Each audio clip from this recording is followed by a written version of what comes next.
Dalam Bapa dan Putra dan Roh Kudus. Amin.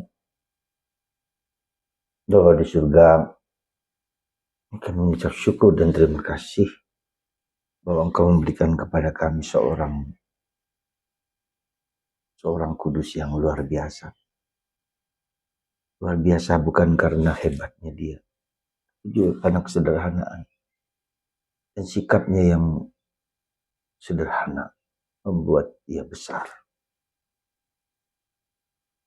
Santa Teresa dari kanak-kanak Yesus, Santa Teresa dari Lisieux.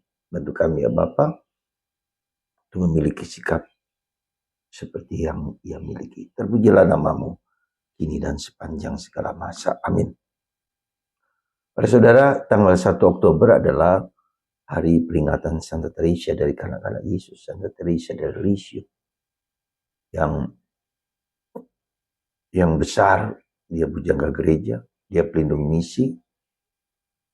Meskipun ia hanya tinggal di biara tertutup, biara kontemplatif di Lisieux, yang bertugas hanya berdoa, mendoakan. Tapi ada beberapa hal yang mungkin bisa kita renungkan, yang juga bisa kita pakai dalam kehidupan kita sehari-hari. Satu, bahwa dia mencari kekudusan.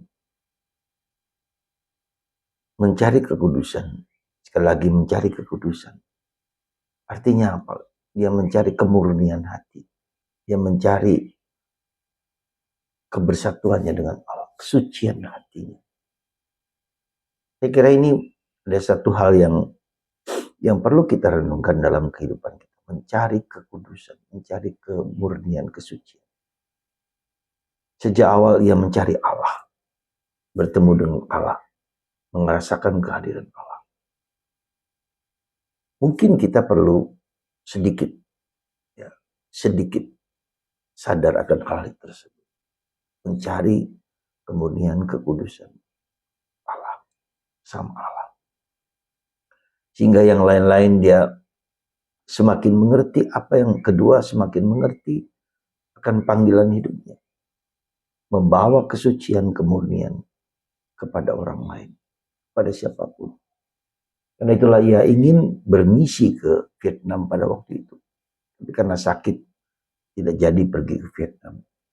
Tapi hatinya adalah untuk orang lain. Untuk selamat bermisi. Keluar dari ego, comfort zone-nya. Keluar dari dirinya sendiri. Ya, dan ini yang saya kira unsur kedua penting. Keluar dari dirinya sendiri. Berdoa.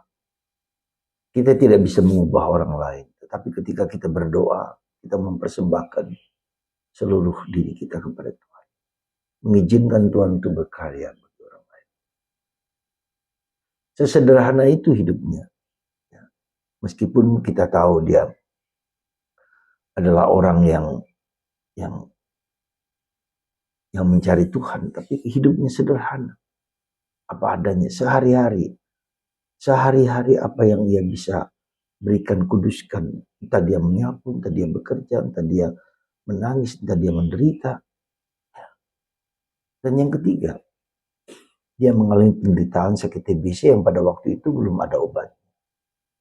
Sekali lagi dia menanggung penderitaan dan salib yang ia tanggung. Salib siapa? Orang sekitarnya. Ketika dia tahu bahwa bapaknya sakit dan terdapat sakit mental, dia berdoa untuk bapaknya. Sehingga akhirnya dia bertahan dalam situasi seperti itu.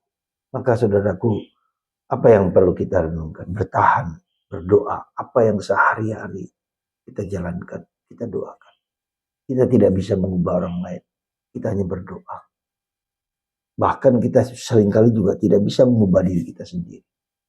Maka mari, lewat doa, kita bisa mengubah orang lain. Tuhan bisa mengubah orang lain. Hidup sederhana. Dan keluar dari diri kita. Mendoakan orang lain, tidak hanya untuk diri sendiri. Semoga kita berani melakukan hal-hal kecil ini dengan semangat besar, semangat cinta. Tuhan memberkati Anda semua. Semoga Santa Teresa dari kanak-kanak Yesus menguatkan kita semua. Bapa, Putra, dan Roh.